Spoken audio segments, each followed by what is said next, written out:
তা বন্ধুরা, সকালবেলা ঘুম থেকে ওঠার পরে আমার কাজবাজ সব হয়ে গেছে।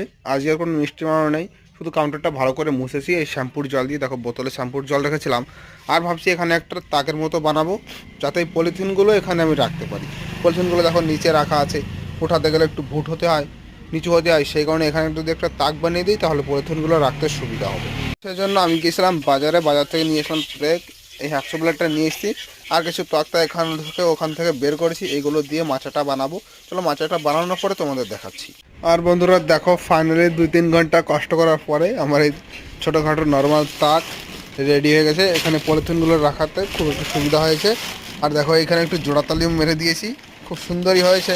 মানে ভাবিনি যে এতটা মজবুত হবে, ভালো একটু মজবুত হবে। আমি যদি বসেও থাকি তাতেও এটা ভাঙবে না, ভালোই। দেখো একটা খুঁটি দিয়েছি আর এখানে একটু বানিয়ে নিয়েছি, বাস হয়ে গেল। আর আজকে একটু ফালতু হাওয়া চলছে, দুদিন একটু হাওয়াটা বন্ধ ছিল। দেখো ওই তাঁবুটা কীরকমভাবে